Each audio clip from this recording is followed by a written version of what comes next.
All right, welcome back, ladies and gentlemen. We are here for lesson 1.2, Energy Powering Nature. So, in the last lesson, we took a look at what happened during and right after the Big Bang in the formation of the universe. And one of the four things I said were created, besides space, time, and matter, was energy. That's the one we're going to take a look at first here. All right. So, what is energy? When I talk about energy, it's a surprisingly difficult thing to define because it's not really a thing. It's not as tangible as matter. Rather, it's something that allows matter to do stuff. We define this as energy is anything that has the ability to cause a change. That change could be motion, okay, or mechanical energy as an object moves from one place to another. It could be the energy inherent in a system like thermal or heat energy. There's a lot of different ways that energy can come about, but ultimately it's going to allow for things to change in some way. So, as we look through things today, we're going to look at two things. One, we're going to look at some of the natural laws of the universe that derive things. And we're also going to look at the sequence of events, the order at which the different sort of fundamental forces or types of energy came about in our infant universe. So, we're going to have a little history lesson here. So, we're going to start back at the Big Bang. Okay. And right after the Big Bang, matter and energy were temporarily the same thing. They couldn't be distinguished from one another. You can see in this little diagram I have over here, everything's just kind of mushed together, matter and energy. We don't know what they are. Okay. Less than a second after the Big Bang, though, things had spread out enough that we could start to tell the difference between them. Matter and energy split. Now, today, matter and energy are still related. I like to think of them as like two sides of the same coin. On one side, we have energy. On the other side, we have matter, but they're still one coin. And this is related by Einstein's E equals mc squared, which we'll talk about a bit more in just a moment, okay? Now, once energy split away from matter, it further split into the four fundamental forces or laws that govern the universe to this day. Albert Einstein, he's the guy who came up with the E equals mc squared. You've probably heard of him for a lot of things like the theory of relativity, an incredible human being. Now, in Albert Einstein's famous equation, he was able to say that matter and energy were the same thing. In fact, he quantified that. He said that energy, E, is equal to mass, or the matter of something, times c, or the constant of the speed of light squared. Now, the speed of light is really fast, 300 million meters per second. Okay, that's a super fast speed. Now, you square a really big number and it becomes an enormous number. And then you multiply that times mass. So, what he's saying is if we could take this amount of mass, m, and multiply it by the speed of light squared, that's how much energy is in that matter. If that matter could be converted into energy, that's how much we've got, and vice versa. Okay. Now, let's go to our sequence of events. So, after matter and energy split, the energy went on to split into four different things in this order. The first thing to come about is gravity. Okay. Gravity is familiar to us, right? It's the reason balls roll downhill. It's the reason that if we jump up, we're going to come right back down to Earth again. Gravity can be described as the force of attraction between all matter. Every bit of matter exerts gravity, which happens to be a pull. Gravity doesn't push things away; it pulls things toward it. Okay.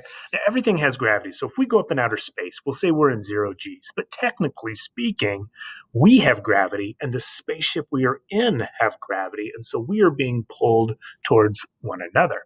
It's just that the gravity in that case is very, very weak because of all of the forces of nature. Gravity is actually the weakest one. Okay. It may be weak, but it exerts its control over really long distances. In fact, gravity technically reaches infinite distance. Okay. So if somebody is standing on the moon and somebody's standing on the earth, the gravity is still pulling between them, but the earth and the moon gravity obviously overwhelm those. And it's negligible. You don't notice that pull. Okay. The next form of energy to come about, or next fundamental force, is what's known as the strong nuclear force, or sometimes just called the strong force. Now, this force is very different than gravity. While it is still a pull, it's the force that holds the center of an atom, or the nucleus of an atom, together. The center of the nucleus contains protons and neutrons, and those protons actually want to be away from each other, so they have to be held together in some way. And the strong nuclear force is the force that holds those together. So it pulls the nucleus in and holds it together. Now, of all of the forces, this one is by far the strongest. It's way stronger than gravity. And when we release the energy in this force, we get a massive amount of energy. So nuclear explosions come about because we break that strong nuclear force and release its energy. The thing with it, though, is that the distance is so incredibly short. It only operates over a distance smaller than an atom. It's got to be just right around the nucleus there, which also puts a limit on the size of a nucleus of an atom. If the nucleus goes beyond the distance of that strong nuclear force, it can fall apart. Now, the force that most of us experience on a daily basis besides gravity is electromagnetism, or the electromagnetic force. Okay, this is the force of attraction between opposite charges. So they say opposites attract. Okay, so opposites attract means that these things are going to pull together. So the electromagnetic force is a pull. However, because like forces repel one another, or like charges repel one another, it's also capable of pushing. So electromagnetism is unique in that it can both pull and push things away. Okay, so the attraction is going to be between opposite forces. So the pull is positive to negative. Okay, the push is positive to positive, or the repulsion, or it's negative to negative. Now, this is a very strong force. It's obviously not the strongest, but it is the one that physically holds our bodies and our molecules together. So it's an important force. And like gravity, it operates over infinite distances. Although the further away objects are, the less that force of attraction or repulsion. Our last force is a unique one. It is called the weak nuclear force. Okay. The weak nuclear force, as is described, is one of the weaker forces, but it's not the weakest force. Okay.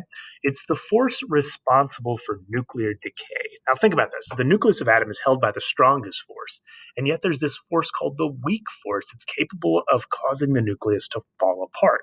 Okay. That means it's always pushing out against that strong nuclear force. So this is a push. Okay. Now, it's a weak force, not as weak as gravity, but still pretty darn weak. And it only operates over short distances, much like the strong nuclear force. So the question is, how can it overcome that really strong force when it's so weak? The answer is persistence, time and persistence. It's like a starfish overcoming a much stronger clam, opening that clam up because the starfish just doesn't stop pulling, and the clam eventually fatigues and opens up, and the starfish can eat it. All right, guys, let's take a look at the overall truth table here. This should be in your notes. We can use this to get a better understanding for the forces. So if I were to ask which forces can exert a pull, we could look here, push and pull. So we know that gravity can pull. We know that the strong nuclear force can pull. We know that electromagnetism can pull, but weak nuclear force cannot, right? If I said which forces operate over an infinite distance, we can use the truth table here. This one's infinite. So gravity does, strong nuclear does not, electromagnetic does, and the weak nuclear does not. So hopefully this helps out. All right, guys. Join us for our next lesson then, which is going to be 1.3, Matter Giving Us Form.